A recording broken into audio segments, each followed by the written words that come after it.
r/ask Reddit. What was supposed to be the next big thing, but totally flopped? Google Glass. I heard one of the biggest issues was that it was too heavy and felt uncomfortable, but they literally couldn't make it any lighter. I was creeped out by the commercials where that one guy identified a bartender's face and looked up her Facebook to get details on her interests before hitting on her by using his Google Glass. Edit. I cannot find the commercial, so it may have been, as comments said, a spoof. I have a pretty distinct memory of my father and I watching it on normal TV as a commercial and both of us looking horrified at the end because it was playing off as Google Glass making you suave and smooth. So maybe I am mixing up the memory. 3D TV. Clearly remember thinking, these companies have lost their ducking minds. There's practically nothing 3D to watch. TV shows weren't available in 3D and weren't about to be filmed in 3D. Catalogs of old favorites would never be 3D. It's like the entire 3D industry was made for Avatar, which, while a little bit neat, I never intended to watch a second time. Reminded me of all the bullshit hype surrounding DVDs at first. Like I could watch a scene from Terminator 2 from any angle I wanted. Like I'd be able to watch any movie scene from any angle I wanted. Never ever saw that feature utilized. Edit. Thank you for the helpful feedback on multi-angle viewing. Clearly, I did not watch enough porn DVDs. The any angle feature of DVD was a hugely touted feature and I think I only saw it on the DVD for the remake of my favorite Martian. Google Plus was supposed to be the answer to Facebook. That was a lesson on how not to handle hype. There was so much hype around Google Plus. It was infectious. But they refused to open it up to everyone and maintained a very hardline invite-only system. Even once hype had peaked and there was a notable decline, still they maintained a small invite-only system. I remember by the time they decided to open it up to everyone, the hype was well and truly dead and no one bothered with it. They should have cashed in when hype was high, but they, I assume, got greedy, thinking the hype would just infinitely increase and people wouldn't get bored waiting to get in. And then they tried to force it upon everyone by integrating it with YouTube. From what I've gathered in this thread, Google threw a lot of shit to see if it would stick mayo. That's basically their business model. I read somewhere, ages ago, that Google was willing to try just about anything their R&D people put out there, and if it didn't look like it was going to be $1 billion return, they'd can it and move on.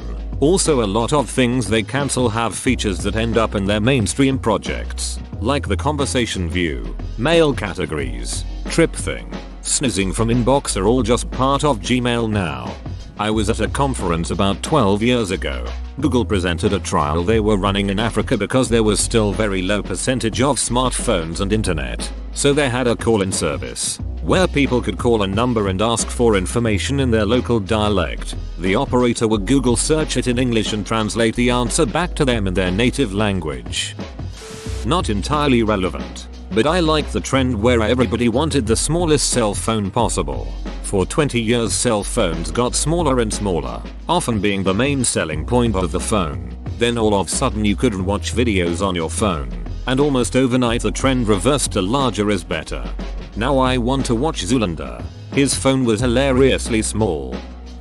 Google Wave. It was supposed to replace email with a more collaborative approach. Essentially it was like a dynamically created discussion board you'd share with select people and you could have a more readable discussion than one with a bunch of forwards and CCs and the like. I thought it was a good idea, but it flopped big time and Google got rid of it after a few years.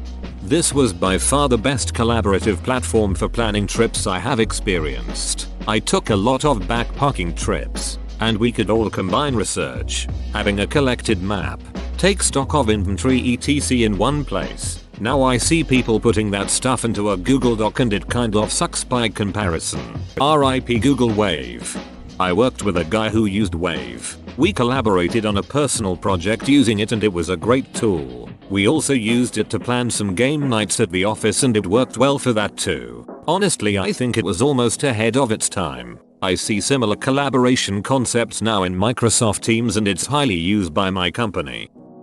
Airship Travel. These were the next awesome way to travel long distances. In fact, the spire on top of the Empire State Building was meant as an anchoring point for airships. The Hindenburg kind of put a damper on it, though. Anyone remember the Archer episode where he was aboard a helium I think. Airship, and he kept smacking people for lighting cigarettes and stuff, repeatedly failing to understand it wasn't hydrogen. LOL classic. Which part of this aren't you getting? Well, obviously the core concept. Lana. The Segway. It was supposed to change the way everyone lived. The invention of the century or something like that. A really big deal. Then someone decided to take off the handle, call it a hoverboard. Those boards don't work on water. Segways were supposed to revolutionize travel and replace the automobile. Now they are just used for guided tours for dorks and tourist traps. It cannot be overstated how much hype there was around the Segway, or how completely it failed to live up to the hype. Correction. The number of replies to this comment have forced me to consider that it can be overstated. For anyone who wasn't really around for that, it was marketed as the new form of transit before anyone saw pictures or had details about it. This isn't a case of here's an electric scooter thing and hype built up until it was released. It was mountains of pre-reveal hype followed by it all evaporating the instant people saw what it was. The Dark Universe Cinematic Universe, starting with 2017's The Mummy. I cannot think about that movie without remembering when they accidentally released an incomplete trailer. Best movie trailer ever. For those curious, https://yahoo bz0mgrwqb6w edit. Mayo, this blew up. Thanks for all the rewards. I remember watching it when it first debuted and was so intrigued by the purposeful eerie effect without music. And then the bird hits the pilot, and I'm like, oh, they ducked up. That fake fat they put in chips in the 90s that made everyone poop their pants. Edit. Thanks for the silver. Obligatory, of course. My top comment is Ray. Anal leakage.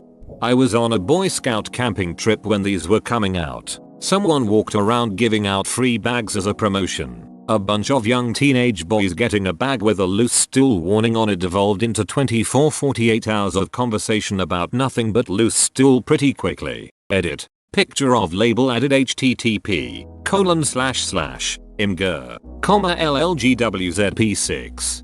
I think the term used in the packaging was anal leakage.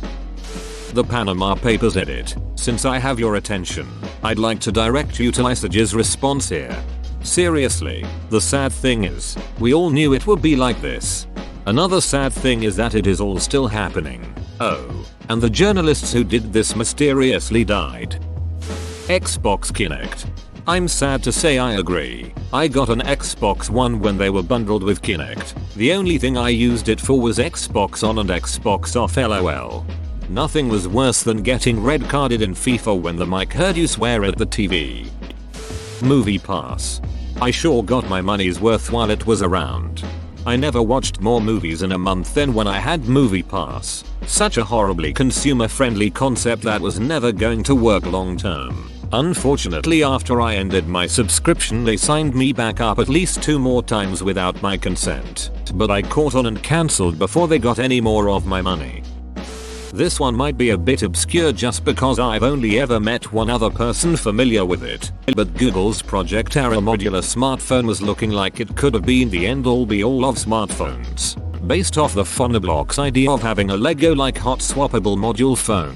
The idea was that you could switch out any components of the phone on the fly. Camera, fingerprint scanner, even different quality screens. Conceptually, it really looked like it could take over the phone market, as it would lead to people not having to buy whole new phones anymore, but rather replacement or upgraded parts to a phone they already liked, thereby reducing costs and increasing utility. You don't want a phone with 5 cameras that inflate the cost unnecessarily. Just buy a 1 camera module. You want a 1440p Super AMOLED screen to replace your 720p regular screen? Buy one and swap it in. However, like many Google projects, it died off for myriad reasons and the long-standing era of $1,000 smartphone slabs lived on. Yes, I remember this. I was very excited when they announced it. I wonder what happened. I guess maybe because of comparability issues with multiple hardware systems from a multitude of manufacturers who have their own protocols. But damn wish they went through with it. Embedded code is pretty hard to get right when you're working with a single processor. I imagine it's worse when you want components to be hot swappable. Hoverboards? I remember in a span of 3 months everyone had them and showed them off and then they just disappeared. Edit. After further investigation I discovered they were banned in my province a number of years ago. I always hate the fact that they were called hoverboards. Same. I refuse to ever call them that. Actual floating hoverboards were always shorthand for a holy grail product that would officially herald us as being in the sci-fi future. And instead of being invented, we got a shitty sideways skateboard thing that caught on fire, yet successfully stole the name. It's like if a new backpack with a built-in Samsung tablet, named the Jetpack trademark sign, came and went and now that term was ruined after decades of actually meaning something. Minidisc. TBH, I miss Minidiscs. They were great. And the satisfying mechanical click you'd hear whenever you shut the lid. Man, I miss my Minidisc. I gave it away to one of my high school buddies. 2020. We won't get a month of 4/20 for a whole 100 years though. Well hey, at least 2048 will be extra special. It's a power of 2. At the time video calling with your phone completely flopped because 3G couldn't support it. There was so much advertising about this thing that was meant to be huge but the tech really didn't work yet. But it did blow up later on with 4G, better phones, Wi-Fi and more public spaces. And COVID. I never video chatted with anyone before COVID. My friend who studies medicine had to install Second Life about 2 years ago for a class meeting. I don't get why they couldn't have used Skype, but okay. As a CS student I wondered WTF Second Life was doing on all the lab PCs. I thought it was some kind of joke until people with PhDs started talking about how great of a collaboration tool it was. It wasn't. That's hilarious. HD DVD still remember half the movies being blue and the others red. This was gonna be my contribution to the thread. I worked at a Best Buy, Future Shop, at the time in home theater, and I remember all the 30 minutes conversations with customers about if they should buy a Blu-ray or a HD DVD. Connie 2012. What? Sharing a video on Facebook doesn't end the use of child soldiers? AOR and microconsoles in general. They're fairly popular with pretty niche audiences. Apparently the AOR is a really good platform for emulating, but the problem is you can't really advertise a product that's really good at something that's in a gray area legally. Amazon's shopping buttons. They pushed really hard for those and I never saw the point. Those things are hilarious. Amazon practically gave them away because they were sure they'd make it back in increased sales. But the only people I ever saw buying them were the maker crowd who just wanted the parts. This is why my husband bought them, and there they sit. Asbestos, technically it was a hit, right until it flopped when people figured out the whole inhaling rock fibers is not healthy thing. Not to mention that asbestos is damn near indestructible. Its inability to be broken down is what was causing the health issues. Soap shoes. These were like normal shoes, but you could grind on rails with them via an indent in the sole. If you heard of these things from somewhere that wasn't Sonic Adventure 2, please tell me where, and please tell me where I can buy a pair. I wanted those so bad in 5th grade, but my parents swore I would break my neck. I recently found a documentary on the main kid in all the commercials. I think it was called The Last Soaper. It's on YouTube. About 20 minutes or so. He's in his 40s now. Still soap in it. Title was Soap or Die, as the redditor below be pointed out. Soap or Die, the guy's name is Ryan Johnson. He's a pickup artist in Vegas who still soaps in his free time. P.T. Demo. This one still hurts. I know. That one felt like a masterpiece in the making.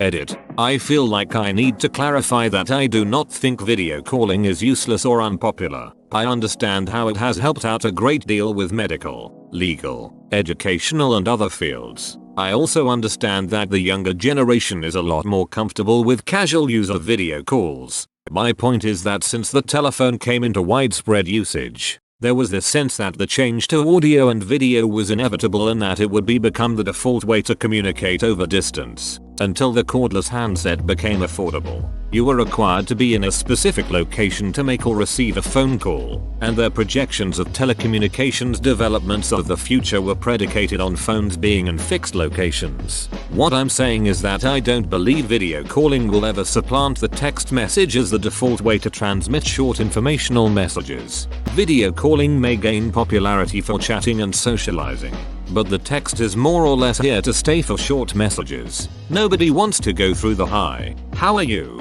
I'm fine. Did you see that thing?" So, the reason I called is preliminary thing for simple informative statements. If you go all the way back to the 1930s through the 2000s, there was this assumption that the public wanted video calling and wanted it to be the default method of contacting people. This was completely backward from the truth. The overwhelming popularity of SMS text messaging demonstrated that the public wanted less, not more. Not saying that video conferencing doesn't have advantages or uses and isn't popular in those spheres, but the idea of a video call being the default form of contact is something futurists assumed would be reality that never came to be. We definitely have the technology for it. There's just no need to physically lock eyes with someone, or even have to hear them, just to tell them to get milk.